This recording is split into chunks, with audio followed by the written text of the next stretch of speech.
Hi friends, welcome to Haris kitchen. Haris கிச்சனில் இன்றைக்கி நம்ம பார்க்க போகிறது வந்து ஒரு மட்டன் கீமா வச்சு கட்லெட் ரெசிபி தான் நம்ம பார்க்க போகிறோம். இது வந்து இங்கே தான் நாங்கள் கறி வாங்குவோம். அந்த கடையிலேயே நான் வந்து கொஞ்சம் நேரம் வீடியோ எடுத்தேன். அவங்களுக்கு தெரியாமல் சும்மா எடுத்துகிட்டு இருந்தேன் ஆன் பண்ணி. இது வந்து இந்த டேபிளில் வந்து அவங்க அந்த எலும்பு, அதுக்கப்புறம் கொழுப்பு அந்த மாதிரி ஐட்டம்லாம் இந்த இதில் ஒதுக்கிடுவாங்க.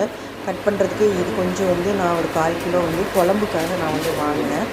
குழம்பு வச்சிடலாம் அப்படின்னு சொல்லி எலும்பு சிக்கன் கறின்னு சொல்லுவோம்ல, எலும்பும் கறியும் கலந்து அந்த மாதிரி வாங்கினேன். இப்போ நம்ம வந்து கட்லெட்டுக்கு வந்து கீமா வாங்கிட்டு வீட்டுக்கு வந்தாச்சு. இப்போ இதுக்கு வந்து ரெகுலராக நம்ம பண்ணுறது தான். வெங்காயம் வந்து நார்மலாக மீடியம் சைஸ் குட்டி குட்டியாக நீங்கள் வந்து கட் பண்ணிக்கோங்க. இந்த கத்தி உடஞ்சது தான் இருந்தாலும் எனக்கு நல்லா ஷார்ப்பாக இருக்கிறதுனால அதை நான் அப்படியே வச்சுருக்கேன். நல்லா வெட்டும்.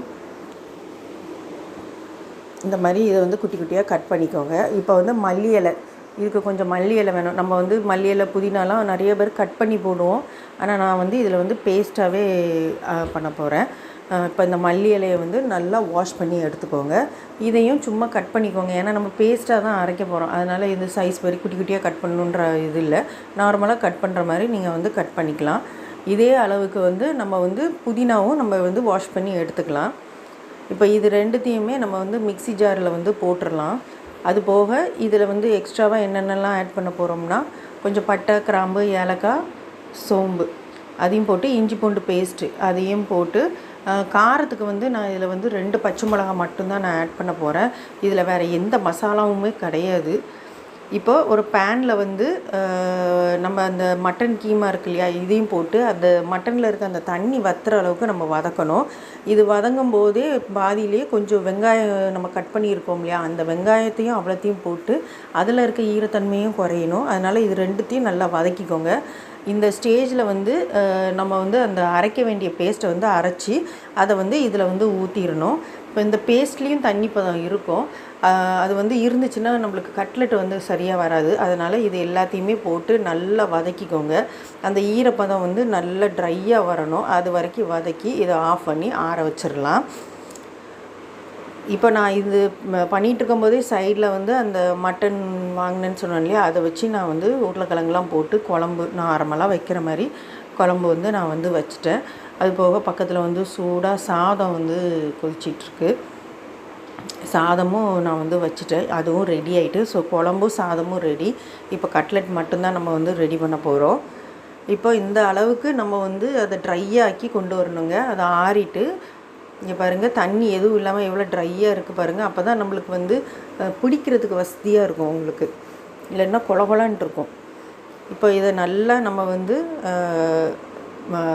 மிக்ஸ் பண்ணிவிட்டு இதில் வந்து 2 மீடியம் சைஸ் உருளைக்கிழங்கு அதை வந்து பாயில் பண்ணி நான் இதில் வந்து போட்டு நல்லா மிக்ஸ் பண்ண போகிறேன். இதில் வந்து உருளைக்கிழங்கு அதிகமாக போட்டிங்கன்னா உங்களுக்கு வந்து உருளைக்கிழங்கு கட்லெட் மாதிரி ஆயிரும். உருளைக்கிழங்கு கம்மி பண்ண கறி அதிகமாக இருக்கும்போது தான் இந்த கட்லெட் வந்து நல்லா டேஸ்ட்டாக இருக்கும். ஒரு முட்டை வந்து நான் ஆட் பண்ணியிருக்கேன். ஒரு முட்டை ஆட் பண்ண உடனே நம்மளுக்கு வந்து கொஞ்சம் கொலன்னு தான் இருக்கும். என்னடா இப்படி இருக்குன்னு நினைக்காதீங்க. அதுக்கு வந்து நல்லா ஈக்குவலாக வந்து நம்ம வந்து அரிசி மாவு 2 ஸ்பூன் அளவுக்கு, அந்த மொறுமொறுப்பு தன்மை, வெளியில் மொறுமொறுன்னு இருக்கும், உள்ளே வந்து சாஃப்டாக இருக்கும். அதுக்காக அதையும் நம்ம தேவையான அளவு வந்து ஆட் பண்ணி இதை நல்லா மிக்ஸ் பண்ணிவிட்டு, நார்மலாக நீங்கள் கட்லெட்டுக்கு எப்படி தட்டுவீங்களோ அது மாதிரி ஒரு தட்டில் வந்து ரவுண்டு ஷேப்பில் நீங்கள் வந்து தட்டி வச்சுக்கோங்க. இது வந்து எப்படின்னா, நான் வந்து இப்போ வீடியோக்காக நான் வந்து ஃப்ரீசரில் 10 நிமிஷம் வச்சு எடுத்தேன். ஆனால் நீங்கள் வந்து ஃப்ரீசரில் வைக்காமல் கீழே வச்சுக்கோங்க. அந்த நேரத்துக்கு நீங்கள் வெளியில் எடுத்து சூடாக இருக்கும்போது நீங்கள் பண்ணால் தான் அது வந்து நல்லா ஸ்டிஃபாக இருக்கும். அப்போ நம்மளுக்கு கட்லெட் வந்து திருப்பி போடுறதுக்கு வந்து வசதியாக இருக்கும், இல்லைன்னா உடஞ்சி போயிடும். அதுக்காக தான் அந்த ஃப்ரிட்ஜில் நான் வைக்க சொல்கிறேன்.